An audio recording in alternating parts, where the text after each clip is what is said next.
GeM TV நேயர்களுக்கு அன்பு வணக்கம். வழக்கம் போல் விநாயகப் பெருமானை வணங்கி இன்றைய 12 ராசிகளுக்குள் செல்லலாம். 12 ராசிக்காரர்களுக்கும் இன்றைய நாள் இறையருளால் சிறப்பாக இருக்க பிரார்த்தித்துக் கொண்டு இன்று 9/12/2024 கார்த்திகை மாதம் 24ஆம் நாள், குரோதி வருடம் நல்ல திங்கட்கிழமை, கார்த்திகை சோமவாரம். இன்றைய நாள் அற்புதமான நாள். சிவ வழிபாடு செய்ய வேண்டும். இன்றைய ஆதிக்க கிரகம் சந்திர பகவான். இன்று நாம் சிவபெருமானை வழிபட அங்கு நடக்கின்ற சங்காபிஷேகங்களை காண நம்முடைய பல ஜென்ம பாவங்கள் போகும் என்பது ஐதீகம். கார்த்திகை தீபத்தை நெருங்கி கொண்டிருக்கின்றோம். திருவண்ணாமலையிலே அற்புதமான முறையிலே ஏற்பாடுகளை எல்லாம் செய்து கொண்டிருக்கின்றார்கள். ஆகவே இன்றைய நாள் சிவ வழிபாடு செய்து மோட்சம் காண வேண்டிய அற்புதமான நாள். மோட்சத்தை நமக்கு அருள்பவன் சிவபெருமான். ஆகவே சிவபெருமானை வணங்கி இன்றைய நாளை சிறப்பாக மாற்றிக்கொள்ளலாம் அனைவரும். இன்றைய சூரிய உதயம் காலை 6:18 சூரிய அஸ்தமனம் மாலை 5:41 விளக்கேற்றும் நேரத்திலே மாறுதலே கிடையாது. வழக்கம்போல் காலை 5 மணிக்கு விளக்கேற்ற வேண்டும், மாலை 6 மணிக்குள்ளாக விளக்கேற்ற வேண்டும்.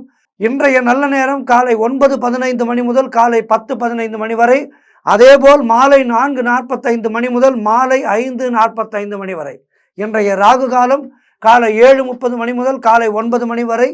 இன்றைய யமகண்டம் காலை 10:30 முதல் மதியம் 12 வரை. இன்றைய குளிகை நேரம் மதியம் 1:30 முதல் மதியம் 3 வரை.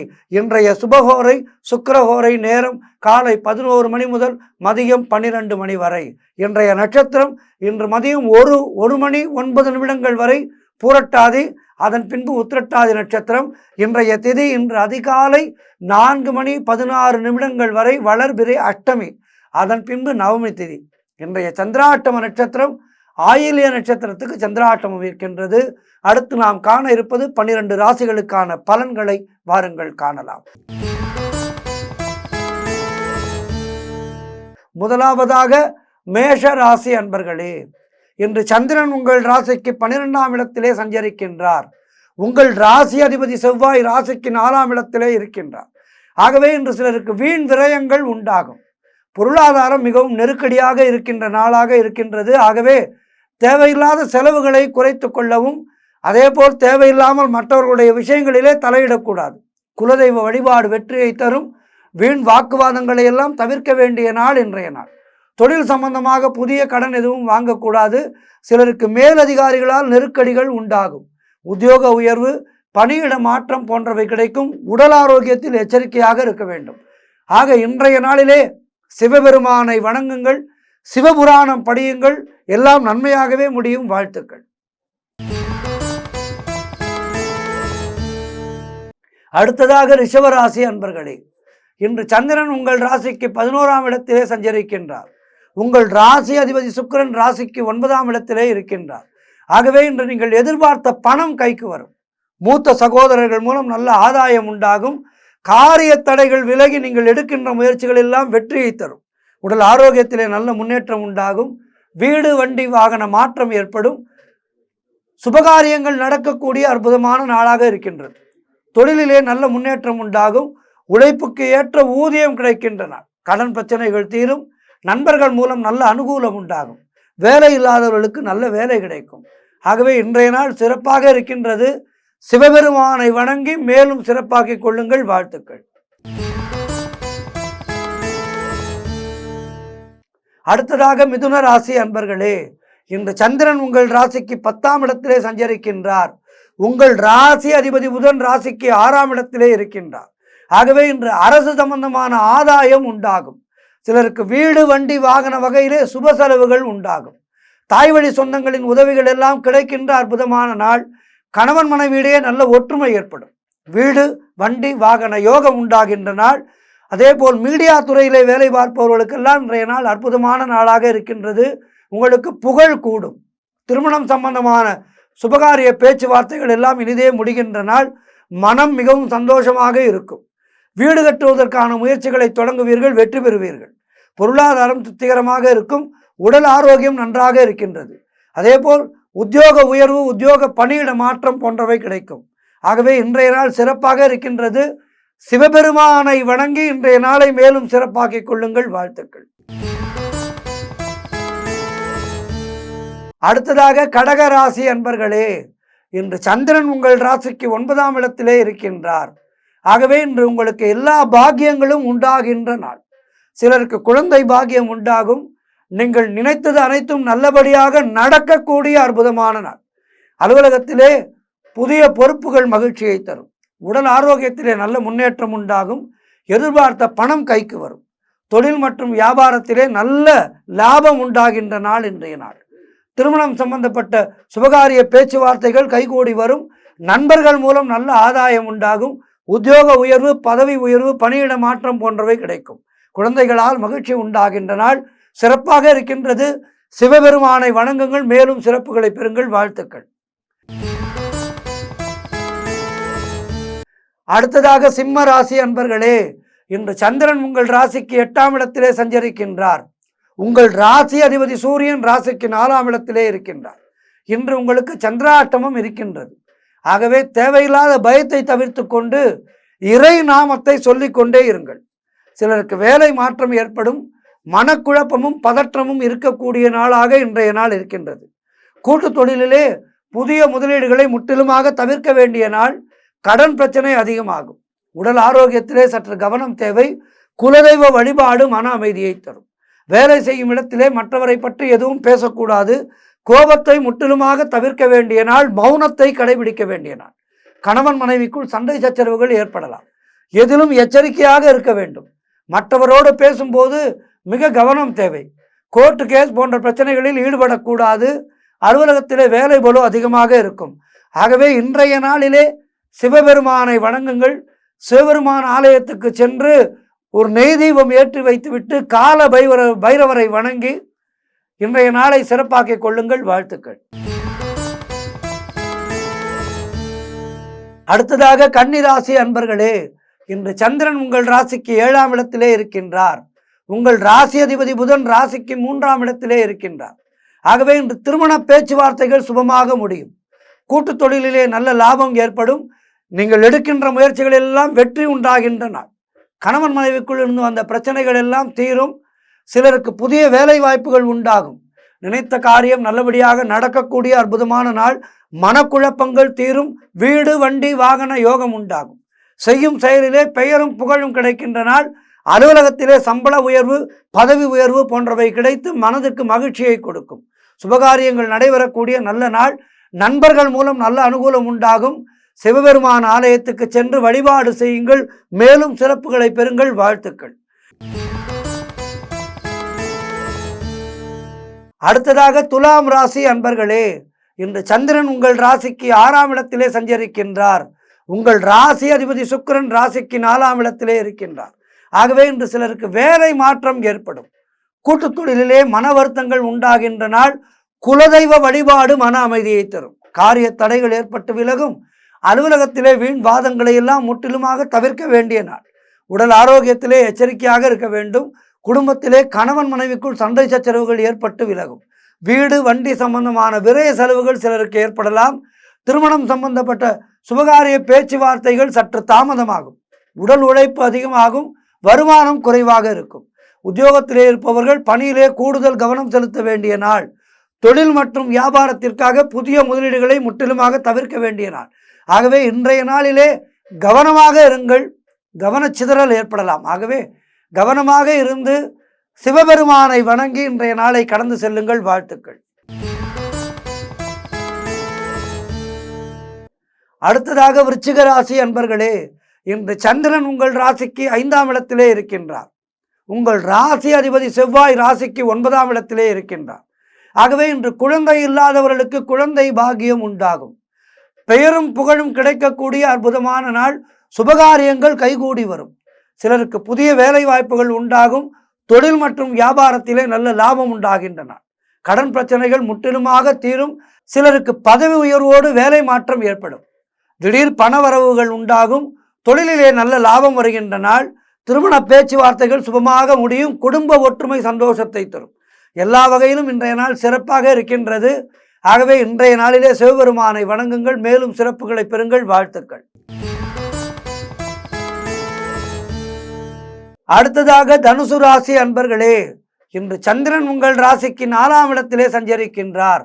உங்கள் ராசி அதிபதி குரு ராசிக்கு 6ஆம் இடத்திலே இருக்கின்றார். ஆகவே இன்று உங்களுக்கு பண வரவு அதிகமாக இருக்கும். வீடு வண்டி வாகன யோகம் உண்டாகும். சிலர் சொந்த நிலம் வாங்குவதற்கு அட்வான்ஸ் கொடுப்பீர்கள். வெகு நாட்களாக வாடகை இல்லத்திலே இருக்கின்றோம், ஒரு சொந்த வீடு நமக்காக வேண்டும் என்ற எண்ணம் உதிக்கும். அந்த எண்ணத்தை செயல்படுத்துவீர்கள். இன்றைய நாளிலே ஒரு நல்ல இடத்துக்கு அட்வான்ஸ் கொடுப்பீர்கள். அதே போல் ரியல் எஸ்டேட் வேலை செய்பவர்களுக்கெல்லாம் நல்ல லாபம் வருகின்றன. உங்களுடைய காரியங்கள் அனைத்தும் நல்லபடியாக நடக்கும். எடுத்த காரியத்திலே வெற்றி கிடைக்கும். பதவி உயர்வு, இடமாற்றம் போன்றவை சிலருக்கு ஏற்படும். நண்பர்கள் மற்றும் உறவினர்களால் நல்ல ஆதாயம் உண்டாகும். தாய்வழி சொத்துக்கள் கைக்கு வரும். நீங்கள் நினைத்ததெல்லாம் நல்லபடியாக நடக்கக்கூடிய அற்புதமான நாள். குலதெய்வ வழிபாடு அனுகூலத்தை தரும். முன்னோர்களுடைய ஆசீர்வாதம் பரிபூர்ணமாக கிடைக்கும். கணவன் மனைவியிடையே நல்ல ஒற்றுமை அதிகரிக்கும். ஆக இன்றைய நாள் சிறப்பாக இருக்கின்றது. மேலும் சிறப்புகளை பெறுவதற்கு சிவபெருமானை வணங்குங்கள். வாழ்த்துக்கள். அடுத்ததாக மகர ராசி அன்பர்களே, இன்று சந்திரன் உங்கள் ராசிக்கு 3ஆம் இடத்திலே இருக்கின்றார். உங்கள் ராசி அதிபதி சனி ராசிக்கு 2ஆம் இடத்திலே இருக்கின்றார். ஆகவே இன்று நீங்கள் எடுக்கும் முயற்சிகள் எல்லாம் வெற்றியை தரும். பிரிண்ட் மீடியா மற்றும் ஷேர் மார்க்கெட்டிலே வேலை பார்ப்பவர்களுக்கெல்லாம் அற்புதமான லாபம் உண்டாகின்ற நாள். கூட்டு தொழிலிலே நல்ல லாபங்கள் ஏற்படும். வேலை இல்லாதவர்களுக்கு நல்ல வேலை கிடைக்கும். பொருள் வரவு, தனலாபம் அதிகரிக்கின்ற நாள். சிலருக்கு திடீர் அதிர்ஷ்டம் கிடைக்கும். இளைய சகோதரர்கள் மூலம் நல்ல அனுகூலம் உண்டாகும். தந்தை உறவு வழியிலே அனுகூலம் உண்டாகும். உங்களுடைய பெரியப்பாவோ சித்தப்பாவோ உங்களுக்கு ஒரு நல்லதை செய்வார். அவர்கள் மூலம் நல்ல அனுகூலம் உண்டாகும். உடல் ஆரோக்கியத்திலே நல்ல முன்னேற்றம் ஏற்படும். கடன் தொல்லைகள் முற்றிலுமாக விலகுகின்ற நாள். நண்பர்கள் மூலம் எதிர்பார்த்த உதவிகள் எல்லாம் கிடைக்கும். ஆகவே இன்றைய நாள் மிக சிறப்பாக இருக்கின்றது. சிவன் ஆலயம் சென்று வாருங்கள். சென்று சிவபெருமானை வணங்குங்கள். ஆலயத்திலே அமர்ந்து லிங்காஷ்டகம் படியுங்கள், சிவபுராணம் படியுங்கள், தேவாரம் திருவாசகம் எல்லாம் படியுங்கள். ஆலயத்திலே அமர்ந்து இந்த பதிகங்களை எல்லாம் படிப்பதனால் நமக்கு கிடைக்கின்ற பலன்கள் 2 மடங்காக கிடைக்கும். இல்லத்திலே அமர்ந்து தெய்வ வழிபாடு செய்வதால் கிடைக்கின்ற பலனை விட ஆலயத்திலே அமர்ந்து தெய்வ வழிபாடு செய்வதனால் பலன்கள் நமக்கு இரட்டிப்பாக கிடைக்கும். ஆகவே ஆலயத்துக்கு சென்று வாருங்கள். வாழ்த்துக்கள். அடுத்ததாக கும்பராசி அன்பர்களே, இன்று சந்திரன் உங்கள் ராசிக்கு 2ஆம் இடத்திலே இருக்கின்றார். உங்கள் ராசி அதிபதி சனி ராசியிலேயே இருக்கின்றார். ஆகவே இன்று சிலருக்கு திருமணம் சம்பந்தமான சுபகாரிய பேச்சுவார்த்தைகள் இனிதே முடியும். உறவினர்களோடு இருந்து வந்த மன வருத்தங்கள் எல்லாம் தீருகின்ற நாள். தொழில் மற்றும் வியாபாரத்திலே நல்ல முன்னேற்றம் உண்டாகும். அலுவலகத்திலே இருந்து வந்த நெருக்கடிகள் எல்லாம் குறையும். கடன் பிரச்சனைகள் முற்றிலுமாக தீரும். பொருளாதாரம் திருப்திகரமாக இருக்கும். பிள்ளைகளால் பெருமை ஏற்படும். வாழ்க்கை துணையால் நல்ல மகிழ்ச்சி உண்டாகும். பழைய பாக்கிகள் வசூலாகின்ற அற்புதமான நாள். காரிய வெற்றிகள் உண்டாகும். குலதெய்வ வழிபாடு வெற்றியை தரும். மனம் மிகவும் சந்தோஷமாக இருக்கும். எதிர்பார்த்த பணியிட மாற்றம் கிடைக்கும். எல்லா வகையிலும் இன்றைய நாள் உங்களுக்கு மிக சிறப்பாக இருக்கின்றது. ஆகவே இன்றைய நாளிலே சிவபெருமான் ஆலயம் சென்று வாருங்கள். வாழ்த்துக்கள். அடுத்ததாக 12 ராசியிலே இறுதியான ராசி மீன ராசி அன்பர்களே, இன்று சந்திரன் உங்கள் ராசியிலேயே இருக்கின்றார். உங்கள் ராசி அதிபதி குரு ராசிக்கு 3ஆம் இடத்திலே இருக்கின்றார். ஆகவே இன்று புதிய முயற்சிகள் வெற்றியை தரும். உடல் ஆரோக்கியம் திருப்திகரமாக இருக்கின்றது. பண வரவு அதிகரிக்கும். பொருளாதாரம் திருப்திகரமாக இருக்கும். தொட்டதெல்லாம் பொன்னாகக்கூடிய அற்புதமான நாள். கடன் பிரச்சனைகள் தீரும். நீங்கள் நினைத்ததெல்லாம் நல்லபடியாக நடக்கின்ற நாள். வேலை இல்லாதவர்களுக்கு நல்ல வேலை கிடைக்கும். எதிர்பார்த்த பணம் கைக்கு வரும். நண்பர்கள் மூலம் நல்ல அனுகூலம் உண்டாகும். தொழில் மற்றும் வியாபாரத்திலே நல்ல முன்னேற்றம் உண்டாகும். காரிய தடைகள் விலகி நீங்கள் எடுக்கின்ற முயற்சிகள் எல்லாம் வெற்றியை தரும். ஆக மீனராசியினருக்கு இன்றைய நாள் மிக மிக சிறப்பாக இருக்கின்றது. மேலும் சிறப்புகளை பெறுவதற்கு நீங்கள் என்ன செய்ய வேண்டும் என்றால், சிவபெருமான் ஆலயம் சென்று சிவபெருமானை வணங்க வேண்டும். அம்பாளை வணங்க வேண்டும். ஆக இன்றைய நாளிலே அதை செய்து மேலும் சிறப்புகளை பெறுங்கள். 12 ராசியினருக்கும் இன்றைய நாள் மிக மிக சிறப்பாக இருக்க வேண்டும் என்று பிரார்த்தித்துக் கொள்கின்றேன். இன்றைய ஆன்மீக தகவல். எல்லோருக்குமே இந்த ஜாதக தோஷங்கள் என்றால் அனைவருக்குமே ஒரு பயம்தான். சனி தோஷம், ராகு கேது தோஷம், இப்படி நாக சர்ப்ப தோஷம், கால சர்ப்ப தோஷம், இப்படி ஏகப்பட்ட தோஷங்கள், செவ்வாய் தோஷம். இந்த தோஷங்களை எல்லாம் பார்த்து நாம் நடுநடுங்குகிறோம். காரணம், இந்திராதி தேவர்கள் கூட அவர்களுக்கு நேரம் சரியில்லை என்றால் துன்பப்பட்டிருக்கின்றார்கள். தேவாதி தேவர்கள் எல்லாம் அசுரர்களாலே கொடுமைப்படுத்தப்பட்டார்கள் என்றால் அந்த காலம் அவர்களுக்கு தசை சரியில்லை. தசை சரியில்லாத போது எப்போதுமே இப்படி இன்னல்களை அனுபவிக்க வேண்டும். தேவர்களுக்கே அப்படி என்றால் சாதாரணமான மனிதர்கள் நாம் 6 அறிவு என்று சொல்லிக் கொள்கின்றோம். ஆனால் 5 அறிவு ஜீவன்கள் கூட எதிர்காலத்தை நினைத்து பயப்படாது. ஆனால் 6 அறிவு பெற்ற நாம் எதிர்காலத்தை நினைத்து மிகவும் பயப்படுவோம். இது தவறு சொல்லவில்லை. காரணம், கிரகங்களுடைய தாக்கங்கள் நம்மை பயம் கொள்ள செய்கின்றன. இப்படி ஏகப்பட்ட தோஷங்கள் இருக்கின்றது ஒவ்வொருவருக்கும்.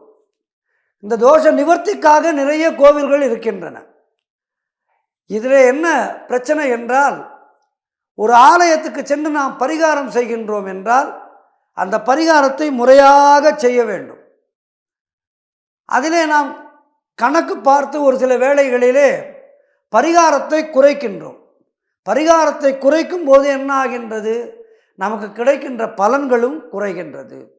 இதுதான் இந்த பரிகார ஹோமங்கள், பரிகார விஷயங்களிலே பெரும்பாலோருக்கு நடைபெறுவது இதுதான். சரி, இதெல்லாம் எதற்காக நான் இப்போது சொல்கின்றேன் என்றால், தமிழ்நாட்டிலே இந்த தோஷ நிவர்த்திக்கான கோவில்கள் நிறைய இருக்கின்றது. தோஷ நிவர்த்தி, திருநள்ளாறு சென்றால் சனி பகவானால் ஏற்படுகின்ற தாக்கங்கள், சனியின் பார்வை குறையும் என்று சொல்வார்கள். இப்படி ஒவ்வொரு க்ஷேத்திரத்துக்கும் ஒரு மகிமை இருக்கின்றது. அதுபோல் திருநாகேஸ்வரத்திலே இருக்கின்ற அற்புதமான ஸ்தலம், ராகு பகவானுடைய தோஷங்கள், ராகுவால் ஏற்படுகின்ற தோஷங்கள், ராகு கேதுவால் ஏற்படுகின்ற தோஷங்களை நிவர்த்தி செய்கின்ற அற்புதமான தலம். அந்த தலத்தை பற்றித்தான் இன்றைய நாளிலே நாம் பார்க்க இருக்கின்றோம். இதிலே ஒரு சிறப்பு என்னவென்றால், இங்கே ராகு பகவான் மனித தலையோடு இருக்கின்றார். தலை மனித தலை, உடல் முழுவதும் நாகமாக இருக்கின்றார். இங்கு இன்னொரு விசேஷம் என்னவென்றால், இந்த ராகு பகவானுக்கு செய்யப்படுகின்ற பால் அபிஷேகமானது, சாதாரணமாக பாலினால் அபிஷேகம் செய்தால் அந்த பால் அப்படியே வெள்ளை நிறத்தோடு ஊற்றும் அல்லவா? ஆனால் இந்த ஆலயத்திலே நடக்கின்ற ஒரு அதிசயம், பாலை நாம் ஊற்ற அந்த பால் நீல நிறமாக மாறுகின்றது. இந்த அதிசயத்தை காண்பதற்காகவே பல பக்தர்கள் இந்த ஆலயத்திற்கு வருகின்றார்கள். ஆயிரக்கணக்கிலே, லட்சக்கணக்கிலே. தமிழ்நாட்டிலே இந்த ஆலயம் எங்கிருக்கின்றது என்றால், கும்பகோணத்துக்கு அருகிலே இருக்கின்ற திருநாகேஸ்வரம் என்கின்ற அற்புதமான ஊரிலே, எழில் கொஞ்சம் கிராமத்திலே இந்த ராகுஸ்தலமான நாகநாதர் கோவிலிலே தான் இத்தகைய அதிசய நிகழ்வு நடைபெறுகின்றது. இங்குள்ள ஈஸ்வரனுக்கு பெயர் நாகநாதர் என்று பெயர். இந்த கோவிலிலே ராகு பகவானுக்காக அர்ப்பணிக்கப்பட்ட கோவில் ஆகும். இந்த கோவில் ராகு பகவானுக்காக அர்ப்பணிக்கப்பட்ட கோவில். இங்குள்ள சிவபெருமானுக்கு அதனால்தான் நாகநாதர் என்று பெயர். இங்குள்ள அம்பிகை பார்வதி தேவிக்கு பிறை சூடி அம்மன் என்று அழகான தமிழ் பெயர். பிறை சூடி அம்மன் சொல்வதற்கே எவ்வளவு அழகாக இருக்கின்றது பாருங்கள். இந்த கோவில் பாடல்பெற்ற ஸ்தலங்களிலே ஒன்றாகும். இந்த கோவில் மட்டும்தான் நான் முன்பே சொன்னது போல் ராகு பகவான் மனித தலையோடு இருக்கின்றார். மற்ற கோவில்களிலே நாகமுகத்தோடு காட்சியளிக்கின்ற ராகு பகவான் இங்கு மனித தலையோடு காட்சி தருகின்றார். புராணப்படி இந்த தலத்திலே ஆதிசேஷன் சிவபெருமானை நோக்கி தவம் செய்து வரங்கள் பல பெற்றதாக புராணங்கள் கூறுகின்றது. அதனால்தான் இக்கோவிலில் உள்ள சிவனுக்கு நாகநாதர், அதாவது ஆதிசேஷனே வந்து வழிபட்ட காரணத்தினாலே நாகநாதர் என திருப்பெயர் அமைந்திருக்கின்றது. மேலும் கௌதம முனிவரால் சாபம் பெற்ற இந்திரன் இந்த கோவிலிலே உள்ள கிரிகுஜாம்பிகையை 45 நாட்கள் புனுகு என்கின்ற வாசனை பொருளை வைத்து வழிபட்டு சாப விமோசனம் பெற்றதாக புராணங்கள் கூறுகின்றது. மேலும் இக்கோவிலிலே ராகுகாலத்தில் செய்யப்படுகின்ற பூஜையானது விசேஷமாக மிக மிக விசேஷம். இந்த பூஜையை பார்ப்பதற்காகவே பல்லாயிரக்கணக்கான பக்தர்கள் இந்த ஆலயத்திற்கு வருகின்றார்கள்.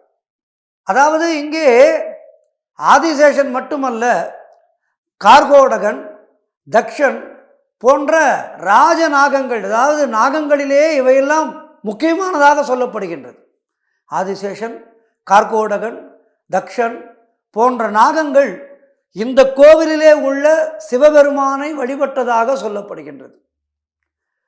எனவே இக்கோவிலில் உள்ள ராகு பகவானை வழிபடுவதால் நமக்கு ராகுவால் ஏற்படுகின்ற இன்னல்கள், நாக சர்ப்பதோஷம் என்று சொல்லப்படுகின்ற மிக முக்கியமான தோஷம், இவை நிச்சயமாக நீங்கும் என்பது ஐதீகம். என்ன ஒன்று, நாம் எந்த கோவிலுக்கு சென்றாலும் 100% நம்பிக்கையோடு கோவிலுக்கு செல்ல வேண்டும். நாம் இந்த கோவிலுக்கு செல்கின்றோம், இந்த கோவிலிலே நாம் முறையாக வழிபட்டு நமக்கு ஏற்பட்டிருக்கின்ற தோஷங்களை நிவர்த்தி செய்து கொள்வோம் என்கின்ற பரிபூர்ணமான நம்பிக்கையோடு நாம் இறைவனை சரணடைய வேண்டும். அந்த ஜோதிடர் சொன்னாருங்க, அதனால் போகிறோம். இந்த வார்த்தையை தவிர்க்க வேண்டும் தயவு செய்து. ஜோதிடர்கள் அவருக்காக சொல்வதில்லை. ஒரு மருத்துவரிடம் நாம் செல்கின்றோம், அவரிடம் நம்முடைய உடல் உபாதைகளை சொல்கின்றோம். உபாதைகளை சொல்லும்போது அவர் சொல்கின்றார், மருத்துவர் இந்தந்த மருந்துகளை எடுத்துக்கொள்ளுங்கள், இந்தந்த மருந்துகளை இந்த விதத்திலே சாப்பிட்டால் உங்களுக்கு நோய் குணமாகும் என்று சொல்கின்றார் என்று வைத்துக்கொள்வோம். நாம் மருத்துவருக்கு என்ன செய்கின்றோம், அவர் கேட்ட பணத்தை கொடுத்துவிட்டு அவருக்கு வணக்கம் சொல்லிவிட்டு மிகவும் நன்றி, மிக நன்றி என்று சொல்லி வருகின்றோம். ஆனால் ஜோதிடர்களிடம் செல்லும்போது அவர்கள் நமக்கான பரிகாரங்களை சொல்லும்போது அவற்றை பரிகாரம் செய்ய வேண்டும், நம்முடைய கஷ்டங்கள் தீர வேண்டும் என்றுதான் நாம் ஜோதிடரிடம் செல்கின்றோம். ஆனால் ஜோதிடர் சொல்கின்ற அந்த பரிகாரங்களை மற்றவரிடம் என்ன செல்கின்றோம், ஒரு சிலர் அதை கிண்டல் செய்து பேசுகின்றார்கள். இந்த ஜோதிடர்கிட்ட போன பெரும்பாலும் நம்முடைய ஜாதக ரீதியாக இருக்கின்ற பிரச்சனைகளை பற்றி வெளியிலே யாரிடமும் சொல்லக்கூடாது. இது மிக முக்கியமான அம்சம். ஆகவே இதனை குறித்து வைத்துக் கொள்ளுங்கள். மற்றவரிடம் உங்களுடைய ஜாதகத்திலே உள்ள தோஷங்களை பற்றி நீங்கள் விவரமாக சொல்லாதீர்கள், அவை மேலும் தாக்கத்துக்கு உள்ளாக்கும் உங்களை. ஆகவே இதையெல்லாம் செய்யாதீர்கள். ஒரு ஜோதிடர் பரிகாரம் சொல்கின்றார் என்றால் அந்த பரிகாரத்தை முழுமையான நம்பிக்கையோடு போய் செய்ய வேண்டும். ஆகவே இந்த ராகு கேது தோஷஸ்தலமான இந்த தலத்திலே நாக சர்ப்பதோஷம் முழுமையாக விலகுவதற்கு என்ன செய்ய வேண்டும், காலையிலே கும்பகோணத்தில் உள்ள நாகேஸ்வரர் கோவிலிலும், மதியம் திருநாகேஸ்வரம் கோவில், சாயம் அதாவது மாலை சாயந்திரம் திருப்பாம்புரம் கோவில், இரவு நாகூர் நாகநாதர் கோவில், இந்த கோவில்களை வரிசையாக வழிபட வேண்டும். இத்தகைய சிறப்பு வாய்ந்த கோவிலை வாழ்விலே அங்கு சென்று தரிசித்து நம்முடைய தோஷங்களை எல்லாம் நீங்குவதற்கு வழிபாடு செய்ய வேண்டும். இப்படி நாம் வழிபாடு செய்யும்போது நிச்சயமாக இறைவன் நமக்காக இறங்குவார். சிவபெருமான் ராகு பகவானுக்கு ஒரு ஆர்டர் போடுவார், என்னுடைய பக்தன் வருகிறான், என்னை வந்து தரிசிக்கின்றான், எனக்காக உன்னையும் தரிசிக்கின்றான், அவனுக்கு தொல்லை தராதே என்று சிவபெருமான் அவருக்கு ஸ்டாண்டிங் ஆர்டர் போடுவார். ஆகவே எப்போதுமே கோவிலுக்கு செல்லும்போது நம்பிக்கையோடு செல்வோம். இன்று நாம் ஆலயத்துக்கு செல்கின்றோம், நாளை நமக்கு நல்லதே நடக்கும் என்ற அந்த பரிபூர்ணமான நம்பிக்கையோடு நாம், இந்த ஆலயம் என்றில்லை எல்லா ஆலயத்துக்குமே நம்பிக்கையோடு சென்றால் பெரிதாக பூஜை புனஸ்காரங்கள் செய்ய தேவையில்லை, பெரிதாக அபிஷேக ஆராதனைகள் செய்ய தேவையில்லை.